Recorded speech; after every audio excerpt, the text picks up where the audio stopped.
First thing I want to say, I wish two people were here. I wish Coach Turk was here, and I know he was watching this from up above, and I know he's got a big smile on his face. And I wish Coach Palmer was here. And he was a huge basketball fan, rarely missed a game. And before he went to get his back surgery, I talked to him the day before, and I'd asked him about going to get a bite to eat. This was a couple years ago before he had his heart attack. And he said, hey, I've got to have a back surgery. And of course, he ended up having a stroke during the back surgery, so he wasn't there. So I just wish those two guys, those were two men that were very important to me and mentors to me. And I wish they were here, but I know that they're looking. And I wish they were here. As far as the game is concerned, incredible atmosphere, two good basketball teams. Louisiana's very well coached. Coach Marlin does a great job. They got a great team, have a great plan for what they want to do, have a lot of respect for them. On the other hand, I thought our team showed a lot of what Dr. Paul calls and what's Southern Miss is all about. It's a lot of Southern Miss grit, and got down 10 there in the first half. Of course, we're in some pretty serious foul trouble. We were able to get to halftime, made a nice little run to kind of get it back together. And, of course, they scored right there at the half. And I thought we had an opportunity, I thought, when Felipe missed the front end of that 1-and-1 to cut it to 1 at the half. But just didn't happen. Of course, we're only down 4, so we felt good about that and being able to save Austin until the second half. I thought that was really important for us. I know his name's probably not going to show up huge in terms of stats, but I thought Tyler Mormon just did an incredible job in there off the bench, big, physical. I thought he got after Jordan Brown. Of course, Jordan's a great player of the year in our league, but he made things tough on him. I thought he wore him down a little bit, and I thought he just great hustle, and he was inspiring. Of course, I thought Neff Alvarez was good. Of course, Pink was solid and great again. Felipe got going there in the second half. Austin got going in the second half. But I thought, as always, it's always been a total team effort. But gritty, and a team that we very well could face again. And gosh, as much as I'd love to celebrate this thing, we got to turn around and get ready for one Saturday afternoon. So of course, y'all know what we're going to have to guard against because our guys were up. But what an incredible atmosphere! I'd like to address that. Our crowds have grown and grown and grown, and I've told this story many times. Some of you may not have heard this. We had a preseason Hardwood Club / season ticket pep rally function right down the road here, and there were 26 people here, or 26 people there, and Felipe Haase counted them, and he made the comment that day. He said, "Coach, let's have that same event at the end of the season, and I guarantee you we'll have a heck of a lot more." So we've got a very confident group, not cocky but confident. They believe in themselves and they believe in our system. And they've just been a joy to coach. They've been a personal blessing to me. Our coaching staff's been a personal blessing, and our players. And just can't say enough. But I'm as excited though about the USM family. Our fan base, our basketball fan base, has been so hungry. We've of course struggled the last couple of years, and to go where we were from the start of the season with probably just a few hundred people in the stands to selling it out, and just the great spirit in there. And our players are feeding off that. Their impact in winning. Reed Green's a special place, and it was special again tonight. And it was a good win for our program. But of course, we've got to put it in perspective and get ready for a really solid team on Saturday. Questions? Coach, can you talk about Nefta tonight? I mean, he didn't even play against UL the last time. Yeah. 18, I think. I think he's 17. He had 17 and 4 assists. I mean, Nefta's a special player, and of course, Coach Juan and he have a great relationship. He lived with Coach Juan for a long time back when they were in high school, and so he's like a son to him. And I asked Coach Juan yesterday. I said, Juan, where do you think? Because of course, Nefta didn't play much last year because of his injury. Only played 8-9 ball games total. Of course, he's missed 16 or 17 games this year. Hasn't played up until the last few weeks, until a couple weeks ago. I mean, since the second game of the season, just after the Vanderbilt game. And I said, how far along do you think he is? He goes, well, of course, physically he's fine as far as his injury, but he said we're seeing about 65 to 70% of him. And so he's a dynamic player. He's impact player. Of course, when he gets in there, things happen. He can bring tremendous pressure defensively, and I just thought I think the bigger the game, the bigger he plays. And there's old saying, players make plays, and I think our team was a good example of that. And of course, Neff had a great game. Jay, did you come close to putting Crawley back in? Yes. When we got down 10, of course, I turned to the bench, and I said, we can't let this go much longer, and had to play him to 3 fouls. And of course, we were trying to bite to halftime. And just about that time, Mr. Rick, we made a little spurt there and got it close enough, because I felt like if we could keep it within 6 or 7, that we would be okay. I just didn't want it. The way the game was being called, it was being called real tight, and a lot of bumps, touches. Of course, not questioning the officiating. I'm just simply saying the way that particular crew was calling it, I was worried about him picking up a 3rd foul because of the way they were driving the ball.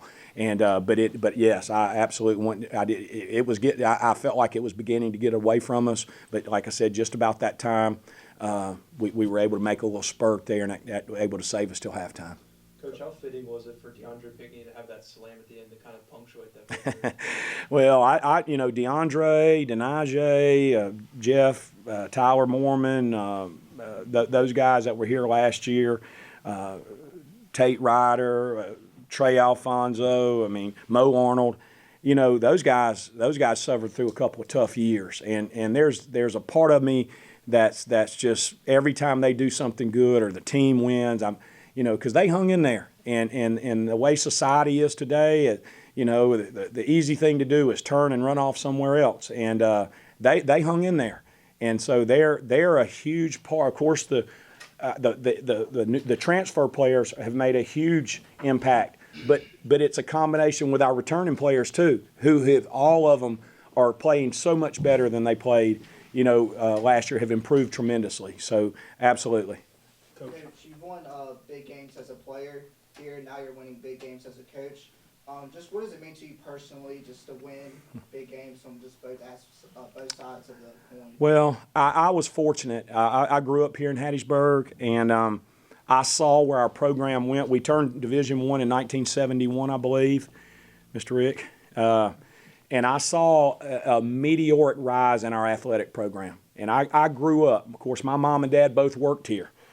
So I basically lived on the campus. We had the old gymnasium that was here was called the sports arena. You could go in there all day long and all night and shoot basketball. And, of course, I was a gym rat, but I loved all sports. And then to watch what happened with our football program. I was a huge Jeff Bauer fan. I'd be up in the backyard throwing footballs and calling myself Jeff Bauer, And, of course, it's great to see Coach down there in the front row.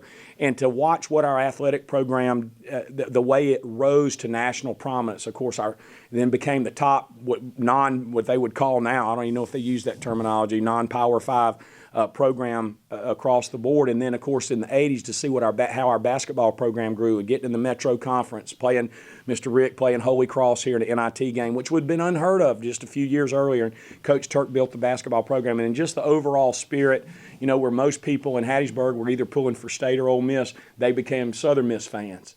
And it's so great and rewarding to see that coming back. And, of course, I was fortunate. I was not a great player here, but I was fortunate to play on some great teams. And of course, and it culminated with the NIT team in '87, and that's the way it was every night here. And it puts goosebumps on me to see that happening again, but also to see so many people happy. See little children and kids running around the Coliseum and smiles, and seeing older people acting like kids, and it's just very rewarding. And I'm very thankful and blessed to be the coach here. Coach, 0 points in the first half for Felipe, then he turns around 17 on 6 and 7 in the second. Can you just talk about Charlie, we talk about, and I talked to him at halftime very calmly. I said, men, I looked at our shot chart. We were wearing out. If you would have just looked at the shot chart and the guys shooting them, we probably should have been up if we were looking at shot quality. We were all over the rim. And guys shooting that normally make them. Felipe, how many bunnies did he miss there in the first half? It was just a matter of settling down. I think our guys really were keyed up. The crowd, they were wanting to do well. And I said, just stay the course, settle down. And I said, you guys are good shooters. You keep shooting them. And, of course, getting that Austin back in the lineup helped us too in the second half. But it was great to see. It was just a matter of time. Felipe's too good a player, to be scoreless. But I thought he had a great second half. Coach, how can you kind of put this sellout into context? I believe this time last year you brought in about 3,600 on February 10th. What did it mean to you guys to have the sellout? Did we have that many? Wow.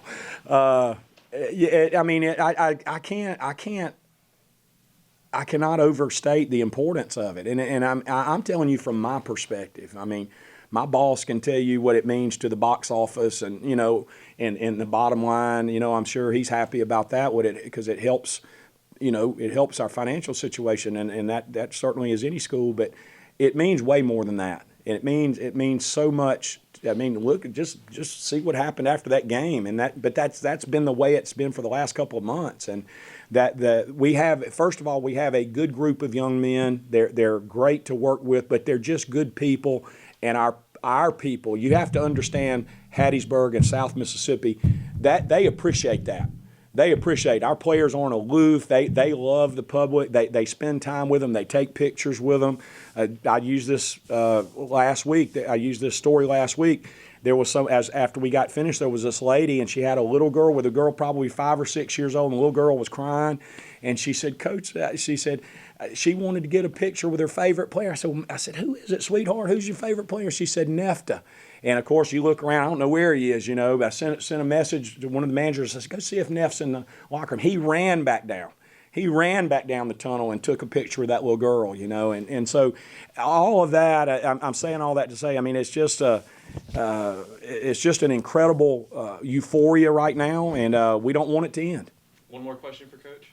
Coach, you guys were picked to 14th, 13th, and Depending on what poll you were looking at. Yeah, 113, 114. either way, you weren't supposed to be in No. holding the top spot at any point this season.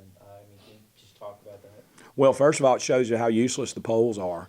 And then because, I mean, what good is a preseason poll when you have 4 teams that are coming in that have never competed in the league? So to me, it